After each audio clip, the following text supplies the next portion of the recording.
오늘 우리가 읽은 본문 말씀은 잘 아는 말씀입니다. 예수님께서 예루살렘에 이제 오셔서 십자가에 못 박히시기 전 약 6일 전에 베다니에 들린 사건입니다.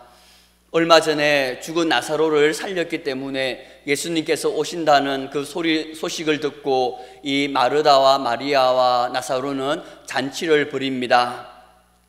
마르다는 잔치 음식을 준비하느라고 분주하고, 또 나사로는 예수님 곁에서 말씀을 듣고, 마리아는 가장 자기에게 소중한 것 향유 옥합을 깨뜨려서 예수님의 발에 부어서 예수님의 발을 씻습니다. 그 모습을 본 가룟 유다가 이 값비싼 향유를 어찌하여 이렇게 허비하느냐라고 그렇게 마리아를 책망합니다. 그 말씀이 보면 3절에서 5절 말씀입니다. 마리아는 지극히 비싼 향유 곧 순전한 나드 한 근을 가져다가 예수의 발에 붓고 자기 머리털로 그의 발을 닦으니 향유 냄새가 집에 가득하더라. 제자 중 하나로서 예수를 잡아줄 가룟 유다가 말하되 이 향유를 어찌하여 300데나리온에 팔아 가난한 자들에게 주지 아니하였느냐 하니라고 그렇게 말씀하고 있습니다. 마리아가 조금도 아깝게 여기지 않고 값비싼 향유 옥합을 깨뜨린 이유는 단 한 가지입니다. 예수님을 정말로 사랑했기 때문이고, 또 예수님께 진심으로 감사했기 때문입니다. 마리아는 죽은 오빠 나사로를 살리신 그 예수님께 진심으로 감사했기 때문에 자기에게 있는 가장 값비싼 향유 옥합을 깨뜨렸던 것입니다. 이 향유 옥합은 300데나리온이라고 그렇게 말씀하고 있는데, 한 데나리온은 노동자 하루의 품삯입니다. 그래서 오늘날로 말하면 약 1년치 그러한 연봉에 가까운 그러한 값비싼 향유를 예수님을 위해서 깨뜨려서 예수님의 발을 그렇게 닦아준 것입니다. 이렇게 마리아가 죽은 나사로를 살리신 그 예수님의 은혜에 감사하며 자발적인 그러한 마음에서 우러나와서 행동한 그러한 본문 말씀은 어떻게 보면 예수님께서 말씀하신 것처럼 네 온 마음을 다하고 목숨을 다하고 힘을 다하고 뜻을 다하여 주 너의 하나님을 사랑하라라는 그 말씀을 실천한 것이기도 합니다. 여기서 우리에게 주는 교훈은, 우리가 예배하며 또 섬기거나 헌신하면서 나아갈 때 가장 중요한 것은 우리 마음에서 우러나오는 그러한 감사와 또 그러한 하나님을 향한 사랑이 있어야 된다라는 것입니다.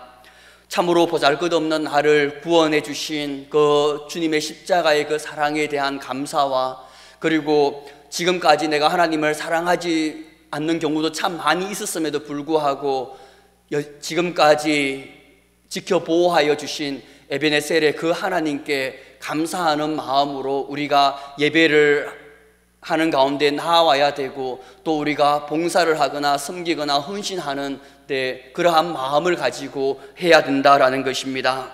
그러나 오늘날 저를 비롯한 많은 우리나라의 성도들은 이 하나님을 향한 감사와 사랑 없이 그렇게 예배를 드리고 또 섬기면서 나아가는 모습을 보게 됩니다. 그냥 형식적으로 마음이 없이 습관적으로 나와서 예배를 드리기도 하고, 그리고 또한 형식적으로 헌금을 드리기도 하고, 또 의무적으로 봉사를 하며 또 헌신하면서 나아가곤 합니다. 봉사를 하거나 섬기거나 헌신을 하는 그 이유는 내가 직분을 맡았기 때문에 하는 경우도 있고, 아니면 사람들의 시선을 의식해서 하는 경우도 있고, 더 나아가서는 억지로 하는 경우도 우리 가운데 있을 수 있습니다. 그러나 우리 주님은 이러한 마음을 가지고 하는 그 모든 행위들을 기뻐하지 않으신다라고 그렇게 말씀하고 있습니다. 우리 주님은 사람과 달리 그 모습을 바라보는 것이 아니라 마음 중심을 바라보시기 때문에 우리가 정말 하나님께 감사하는 마음 없이, 하나님을 정말 사랑하는 마음 없이 드리는 모든 예배와 모든 섬김과 모든 헌신은 하나님 보시기에 그는 아무것도 아니다라는 것입니다. 주님은 우리의 행동이 주님을 사랑하는 마음에서 그렇게 하는 행동인지, 주님께 감사하는 마음에서 하는 행동에서 나온 것인지 그것을 살펴보고 계십니다.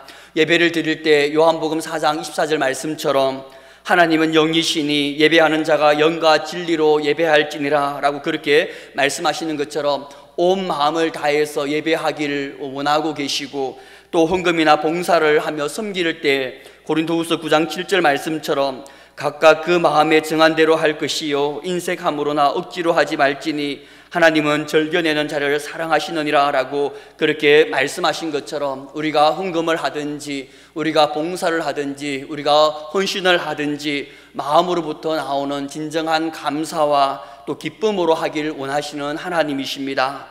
우리 모두가 하나님께서 찾으시는 그러한 참된 예배자의 삶을 살아가길 원하고, 그리고 또한 진실된 그리스도인으로서 나아가는 우리의 삶이 되기를 주님의 이름으로 축복합니다. 여기서 우리가 한 가지 조심해야 될 것은, 위의 말씀대로 그렇게 행하는 자들에게, 즉 하나님을 위해서 또 교회를 위해서 온 마음을 다해서 진심으로 감사하는 마음에서 섬기고 그렇게 열심히 헌신하면서 나아가는 그 자들을 시기하거나 질투하거나 험담해서는 안 된다라는 것입니다. 사람들에게 보이기 위해서 하는 것도 잘못이지만, 그러나 진정으로 하나님께 감사하는 마음으로 나아가는 그 자들을 험담하거나 시기 질투하는 것, 그것도 또한 잘못이다라는 것입니다. 사람에게 보이기 위해서 저렇게 하는 것이지 또 굳이 그렇게까지 할 필요가 있냐라고 그렇게 비난한다든지 험담을 해서는 안 된다라는 것입니다. 그것이 하나님 보시기에 죄다라고 그렇게 말하고 있습니다. 그러한 마음을 가진 자가 바로 가룟 유다였습니다. 마리아가 진심으로 주님을 사랑하는 마음에서, 감사하는 마음에서 값비싼 향유 옥합을 깨뜨렸을 때 이 가룟 유다는 굳이 그렇게까지 할 필요가 있냐라고 이야기하면서 그것을 마치 300데나리온에 팔아서 가난한 자들에게 주는 것이 더 낫지 않느냐라고 그렇게 비방하고 책망하였던 것입니다. 그러나 우리 주님은 마리아의 그 마음 중심을 보시고 그 행위를 칭찬하시면서 오히려 그 행위에 더 큰 의미를 부여합니다. 마리아는 그냥 예수님이 좋아서 예수님께 감사했기 때문에 그 향유옥합을 깨뜨렸는데, 예수님께서는 앞으로 나의 장래를 위해서 그렇게 행하였다라고 말하면서 더 큰 의미를 부여하는 모습을 우리가 볼 수 있습니다. 7절 말씀을 보면 예수께서 이르시되 그를 가만두어 나의 장래할 날을 위하여 그것을 간직하게 하라 라고 그렇게 말씀하고 있습니다. 마리아는 실제로 예수님을 장래를 위해서 한 행동이 아니었지만 예수님께서 그렇게 인정해 주신 것입니다. 같은 구절인 마태복음 26장에 보면 더 자세하게 기록되어져 있는데, 너희가 어찌하여 이 여자를 괴롭게 하느냐? 그가 내게 좋은 일을 하였느니라. 이 여자가 내 몸에 이 향유를 부은 것은 내 장래를 위하여 함이니라. 내가 진실로 너희에게 이르노니 온 천하에 어디서든지 이 복음이 전파되는 곳에서는 이 여자가 행한 일도 말하여 그를 기억하리라 하시니라 라고 그렇게 말씀합니다.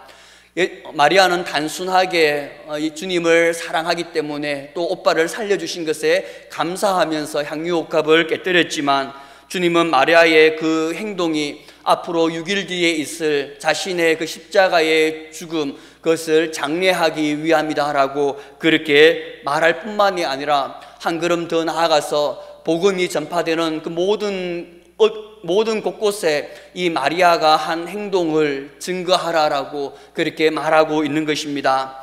복음은 생명을 낳는 것이고 복음은 생명을 살리는 것이기 때문에 이 세상에서 어떻게 보면 가장 중요한 것인데, 거기에 못지않게 복음이 전파되는 그 모든 곳곳에 이 마리아가 행한 이 헌신도 함께 증거하라라고 그렇게 말하고 있는 것입니다. 마리아는 작은 것을 드렸을 뿐임에도 불구하고 주님은 그것을 아주 엄청나게 귀한 것으로 여겨서 그를 존귀히 높이십니다. 그것이 바로 우리를 향한 그러한 주님의 마음이기도 합니다. 우리가 진정으로 주님께 감사하는 마음에서 또 사랑하는 마음에서 무엇을 하게 되면 주님은 우리가 생각하는 그 이상으로 엄청나게 기뻐하시고 엄청나게 우리를 칭찬하시면서 우리 가운데 많은 것들로 더하여 주시는 분이십니다. 당신을 사랑하는 자들의 그 자발적인 사랑과 봉사와 헌신을 너무나도 기뻐하시는 그러한 주님이십니다. 우리가 감사하면서 작은 것들을 기뻐 드렸을 때 주님은 그것을 너무나도 기뻐하시면서 우리가 생각지도 못하는 더 큰 의미를 부여하면서 또한 우리를 또한 높여주실 것입니다. 우리도 주님을 사랑하는 마음에서 항상 말씀을 가까이 하며 또한 기도하며 또 말씀대로 행하는 그러한 자가 되길 원하고, 그리고 또한 주님을 사랑하는 그 마음에서, 감사하는 마음에서 봉사하고 또 섬기며 헌신하면서 나아가서 우리의 삶이 하나님 보시기에 정말 기뻐하고 하나님께서 정말 칭찬받는 그러한 우리가 되길 원하고, 또 우리를 통해서 하나님께서 더 크게 더 위대하게 높임을 받으시고 또한 우리도 그렇게 높임을 받는 그러한 자가 되기를 간절히 소망합니다. 여기서 한 가지 짚고 넘어가야 될 것은 가난한 자들에게 대한 우리의 자세입니다. 8절에 보면 가난한 자들은 항상 너희와 함께 있거니와 나는 항상 있지 아니하리라 라고 그렇게 말씀하시면서 가난한 자들은 항상 우리와 함께 있다라고 그렇게 말씀을 합니다. 과거에도 그렇고 현재도 그렇고 미래에도 가난한 자들은 우리와 함께 있을 것입니다. 그렇다고 한다면 우리는 이 가난한 자들을 어떻게 대우해야 할까라는 것입니다. 그냥 아무런 생각 없이 무시하면서 그렇게 살아가는 것이 하나님의 뜻일까? 아니면 돈 1, 2천 원 주면서 빨리 가라라고 그렇게 쫓아보내는 것이 하나님의 뜻일까? 아니면 그 가운데 복음을 전하면서 나아가는 것이 하나님의 뜻일까? 우리는 곰곰이 한번 생각해 보아야만 합니다. 저는 사람들이 북적이고 사람들이 사는 맛이 나는 그러한 시장에 가는 것을 좋아합니다. 그래서 시간이 허락되면 가끔씩 하양시장에 가곤 합니다. 과거에는 내가 살 것에만 초점이 맞춰져 있다고 한다면 요즘은 이제 정말 저 한 구석에 허리가 굽혀져 있고 정말 불쌍하게 생긴 그 할머니에게 많은 시선이 가곤 합니다. 그래서 제가 원하는 것은 좀 보기에도 좀 맛있게 생긴 그러한 오이고추를 사야 하는데 그 할머니가 그 파는 정말 이름도 없는 또 약간 맵기도 하는 그러한 고추를 사기도 합니다. 그리고 또한 허리를 굽은 할머니들을 보면 나에게 필요 없는 것들도 가끔씩 사곤 합니다. 그래서 다른 사람을 주곤 하는데 그렇게 하는 이유가 나에게 있어 5천 원, 만 원은 그냥 밥 한 끼 먹으면 사라지는 그러한 돈이지만 이 할머니들에게 있어서 5천 원, 만 원은 어떻게 보면 5만 원, 10만 원의 가치가 있을 것이고 더 나아가서는 어떻게 보면 하루에 어떠한 그러한 생활비가 될 수도 있기 때문입니다. 또 교회에 있다 보면 아주 가끔씩 돈을 구걸하러 오는 그런 노숙자를 보게 됩니다. 저는 시간이 되는 한 그 사람들을 그냥 돌려보내지 않습니다. 제가 복음을 전하러 많은 곳곳에 다녀야 되고 또 많은 사람들에게 복음을 전해야 되지만 가만히 있는데 복음을 전해달라고 오는 그 사람들을 그냥 보낼 수가 없기 때문입니다. 그래서 저는 그들에게 이렇게 이야기를 합니다. 이 땅에서 잘 먹고 잘 사는 것, 그리고 또한 가난하게 사는 것, 이것은 중요하지 않다고. 우리가 죽고 난 다음에 있을 영원한 삶에 비하면 이 땅에서의 삶은 단 1초도 안 되는 짧은 삶이라고. 가장 중요한 것은 이 땅에 살아가면서 예수님을 믿느냐 믿지 않느냐에 따라서 죽고 난 다음에 있을 영원한 삶 가운데서 천국 가느냐 지옥 가느냐 그게 달렸다면서 꼭 예수님을 믿으라라고 그렇게 증거합니다. 지금 이 땅에서도 가난하게 살아가면서 나중에 죽어서 지옥에 가면 얼마나 억울하지 않느냐, 너무나 억울하지 않느냐라고 그렇게 이야기하면서 예수님이 하나님의 아들이시고 나의 구원자 되심을 믿으라라고 그렇게 이야기하면서 또 그가 그것을 외울 수 있도록 또 돈을 준비하면서 몇 번이나 그것을 반복하게 합니다. 사랑하는 성도 여러분, 가난한 사람들은 우리와 항상 함께 있습니다. 시장에 할머니들도 있고 박스를 줍는 사람들도 있고 돈을 구걸하는 사람들도 있습니다. 과연 하나님이 일하면 어떻게 했을까? 어떻게 할까? 한번 우리가 곰곰이 생각해 보면서 항상 하나님 보시기에 합당하게 그렇게 나아가는 우리의 삶이 되기를 간절히 소망합니다. 마지막으로는 참된 그리스도인의 삶은 고난과 핍박이 따라오는 삶이다라고 그렇게 증거합니다.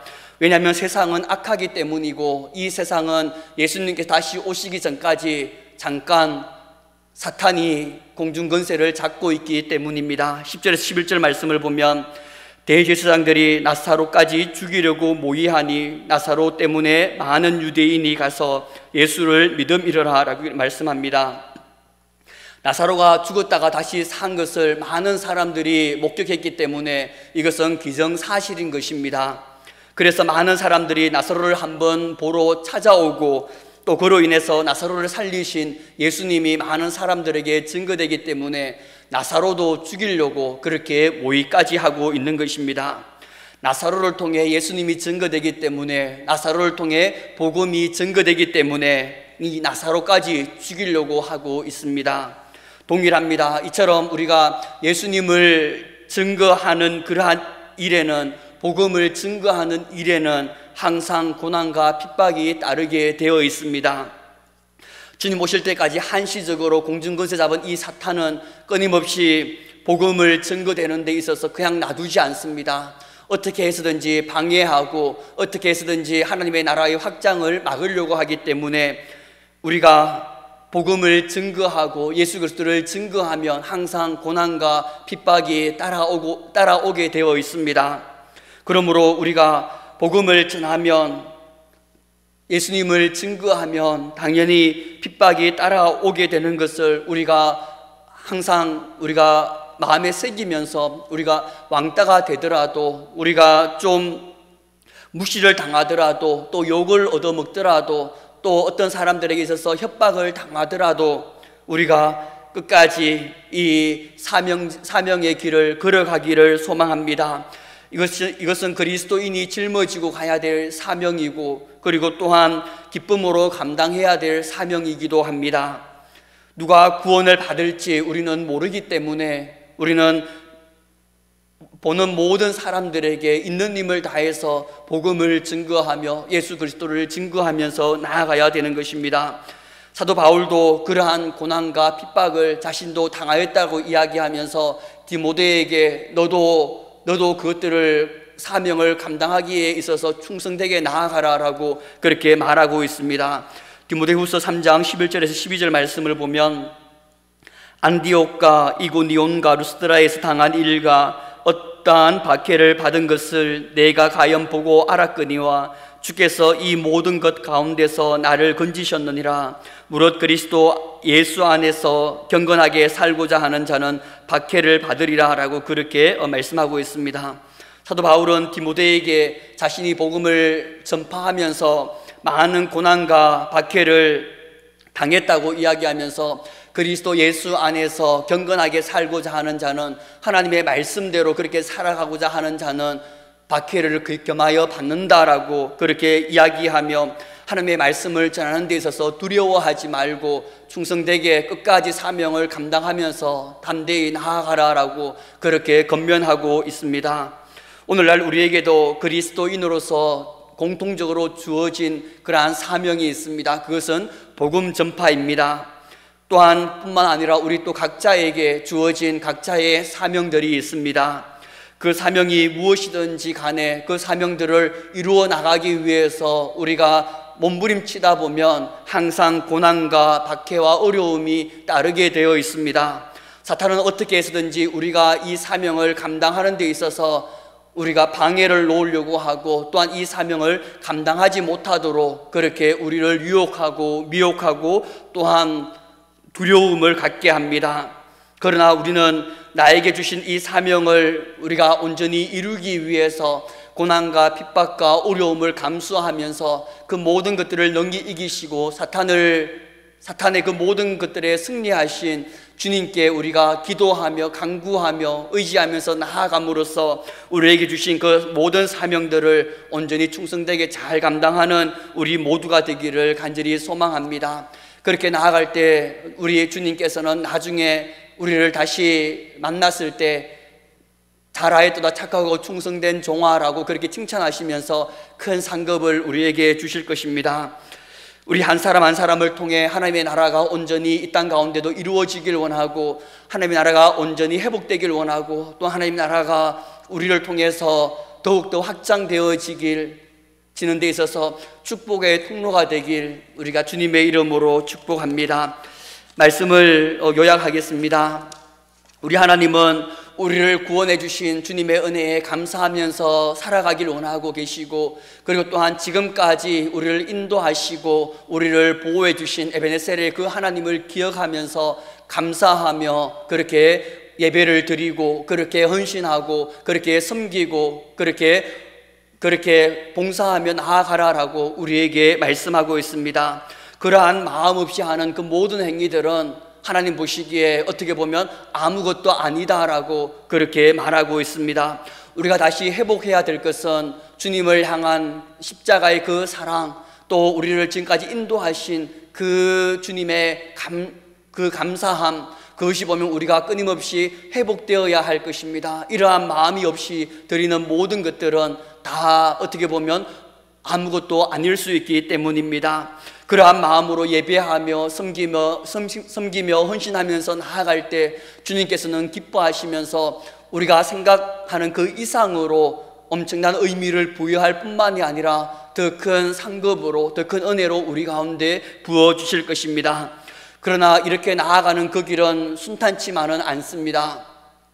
하나님을 사랑하는 길, 복음을 전파하는 길, 사명을 이루어 나가는 그 길은 참으로 어렵고 힘든 길이고 좁은 길입니다. 뿐만 아니라 사탄은 어떻게 해서든지 그 길을 가지 못하도록 막고 또 다른 세상의 것들로 유혹하면서 나아갑니다.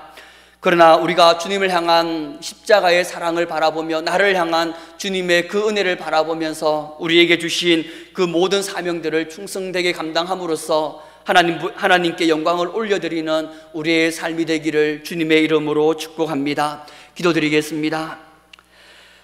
사랑하는 아버지, 감사합니다. 하나님, 마리아가 자기에게 있어서 가장 소중한 것을 아낌없이 드린 것처럼 하나님, 우리도 주님의 십자가의 사랑을 다시 한번 기억하게 하시고 또 우리를 지금까지 인도하신 그 하나님의 사랑과 은혜에 감사하며 우리가 예배하며 섬기며 나아갈 수 있도록 은혜를 다하여 주시옵소서. 그래서 우리가 무엇을 하든지 간에 억지로 하는 것이 아니라, 책임감으로 하는 것이 아니라 정말 기뻐하며 정말 감사함으로 그렇게 나아갈 수 있도록 은혜를 다하여 주시옵소서. 그래서 우리의 삶을 통해서 많은 생명들이 살아나게 하시고 우리의 삶을 통해서 오직 하나님의 영광만이 드러나게 하시고 하나님의 나라가 더욱더 확장되어질 수 있도록 은혜를 더하여 주시옵소서. 그렇게 함께 하실 주님께 감사와 찬양 드리오며 이 모든 말씀 살아계신 예수님의 이름으로 기도드립니다.